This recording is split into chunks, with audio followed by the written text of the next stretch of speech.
You're listening to the Parents of Hardworking Teens podcast, episode 131.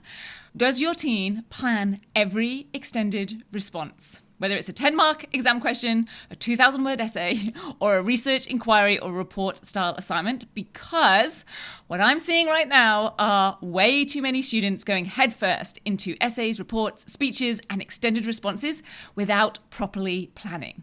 Or really, I should say, often any planning at all. And this means they end up with lower quality responses and encounter problems that would have been so much easier and faster to solve at the planning stage. So here are 3 reasons why your teen should plan every extended response, the excuses they give for not planning it, and the positive outcomes that happen when they do.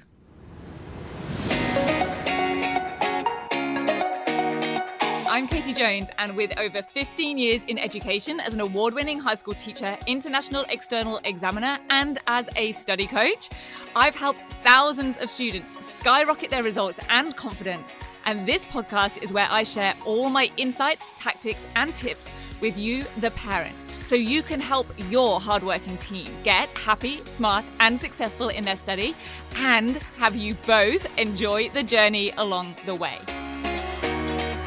This is the Parents of Hardworking Teens podcast. Hello, my very important parents and carers. I hope you and your teens are doing great. I am doing great because I have been running a lot of coaching sessions lately, which is one of my absolute favorite things to do and favorite ways to work with students, working personally with them on their own real life tasks. And it's this coaching that has led me to today's topic. And this topic has really stemmed from what has become a bit of a common theme in a lot of these coaching sessions, and one particular question that I have been asking a lot, including just yesterday when I was reviewing a Year 12 student's essay response. And as I got into the first body paragraph, I asked her, "Did you plan this response?" And she said, "No," with a bit of a sheepish kind of look to her. She's like, "No, I didn't." And my reply to that was, "I know, I can tell." And I did say it with a smile, but I already knew the answer was I didn't plan it. And I could tell by the way it was written.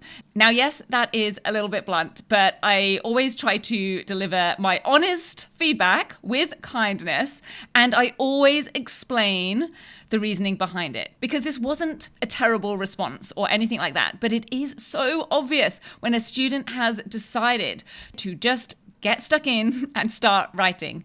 And in this case, the thing that led me to quite quickly go, "This has not been planned," was just a bit of repetition. She was saying the same thing in different ways, multiple times within the same paragraph, just trying to make the same point over and over again, but with slightly different ways of putting it or trying to make a slightly different point about it.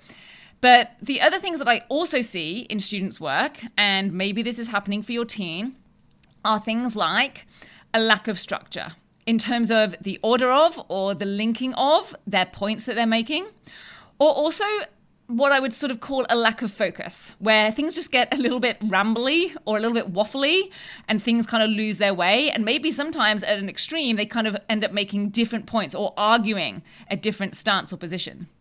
But rather than focusing on the negatives here today, I want to take this time to actually explain all of the positives, all of the benefits of writing a clear and detailed plan for any extended response. And there's no rocket science to working out what those are. They're basically the opposite of the issues I just listed, but also a little bit more on top as well. So instead of being repetitive or having a lack of structure or lack of focus when an extended response or essay isn't planned, when it is intentionally and strategically planned in detail, the outcome will be much clearer. As in, there will be no repetition or going around the houses. The evidence that is selected will be the best suited and well chosen, and therefore well matched to the points that are being made. It will be focused, as in it directly and effectively answers the question, and it does so throughout the response. And it is well structured. In other words, that answering of the question is because the points flow and build. There are logical links between the points, and the order of them actually contributes to the overall response. In other words, the overall quality is much higher. But there's also another big positive, and that is the whole thing becomes much faster and easier to write. So if your teen actually isn't planning because they just hate the whole experience of essays or extended responses, then this is absolutely something they should be looking to do or change about the way that they're working. Because both of these, better quality and being faster and easier to write, both of them are great reasons to do this. And if I asked a student, do you want to have a better quality piece and do you want it to make it faster and easier to write? I think everyone would say yes. But your teen will likely have a collection of reasons why they don't want to, or they end up just not planning, or they even think that they don't really need to make a plan. Because first of all, they don't really like making a plan. And I do get it. I understand these reasons. So I'll just take a moment to go through what these reasons are in case you hear them from your teen, and this will ring a little alarm bell for you. These are all the reasons that I hear from students as to why they didn't make a plan. The first reason is that they say, well, I don't really need to. I know what I'm doing, so I'm happy to just get started. Now, that might be the case. Maybe they do know exactly what they're doing, but in that case, well, let's just check that, shall we, before we actually start writing. If they can make a clear and solid plan with no trouble at all, then that's great. And it should honestly therefore take them maybe 3 or 4 minutes. And having that plan will make it way more likely that their actual finished response is going to be more succinct, clear, well-structured than if they did just dive into writing without that plan. But what is most likely is that they probably will find something, maybe even the smallest thing, that they're not so sure of when they make that plan. That's just my experience. That's what I see. Maybe it's which quote they'll actually use for that particular point, or how they're going to link their points together when it comes to the conclusion. So they're not just repeating back their intro.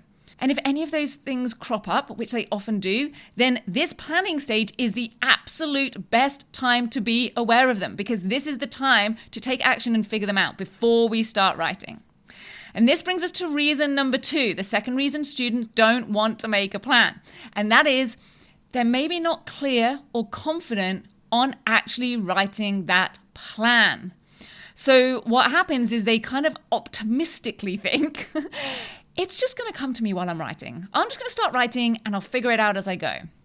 And the bad news here is that hardly ever happens. What actually happens is they kind of muddle their way through.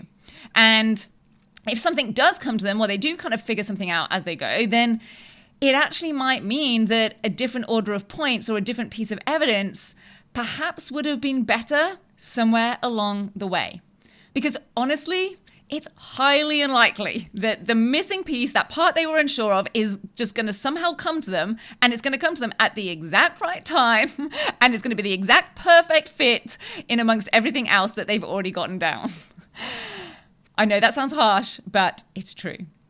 And the third reason that students don't plan is because they feel like they don't have time. They just don't have time to sit and make a plan. And this is the big one. This is the biggest of the 3 reasons. Big because it's probably the most common, and big because it's also the biggest mistake and biggest hurdle to really get over, to change. Because if your teen is short on time, either because they've maybe left a homework task to the last minute, or they're in timed exam conditions to actually write that response or essay, or even they just want to get it over and done with as quickly as possible for whatever reason, if they want that task, they want that written piece to be as efficient and as fast as possible without sacrificing quality, then that is the exact reason to make a plan. I always say to students that the moment you have that sentence, I don't have time to make a plan, go through your head, that is the warning bell. That is when the alarms and fireworks should be exploding, because that is the exact time you need to make a plan. Because saying I don't have time is like saying, I'm late for, let's say I'm late for school. So I don't have time to go grab the keys or get in the car. Or I don't have time to walk to the bus stop. I'm just going to get started immediately and start walking or running to school. But if we took those few minutes to go get in the car or catch the bus, the actual journey is going to be a lot faster and more efficient. Because the time it takes to write the plan, I promise students, they will save at least twice that on writing it. And I always give an example. I always say to them, okay, how long do you think it would have taken you to write a detailed plan? And then maybe they'll say 5 minutes if it's in an exam. And I'm like, do you think that you would have saved at least 10 minutes worth of writing in that exam if you'd have had that plan? Do you think that you would have saved maybe 5 sentences of kind of a bit of waffle or a bit of repetition, or saying more than you needed to, or having to pause and think and move something around? And they always answer yes. Yes, I do think I probably could have saved myself 10 minutes.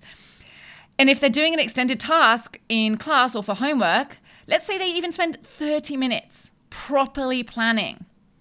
These are students that are often spending hours and hours on that final piece. And is it likely that they could make back an hour of writing time by the time they've written it and then had to edit it and refine it? Absolutely. Because think about all those sentences of waffle or repetition or saying the same thing in a different way that would be saved. Think of the time that has been spent trying to find a different quote, wishing that they'd not actually already used it in the first paragraph because it would now be better in this third body paragraph that's just come to them and they've had to think of as they go. But hey, they have to plow on because that's where they're at. And if time is an issue, then proper planning is going to save them so much time. They will have the whole thing written much more quickly if they have a clear and detailed plan, and they will almost certainly have a higher quality piece at the end. Now, the times when planning does feel like a waste of time, because this is the other thing, they feel like it's just a bit of a waste of time, is when the plan is not detailed. So I want to speak about this because they're absolutely right. If the plan is very basic and not useful, then yes, it's not helpful and it probably is a bit of a waste of time.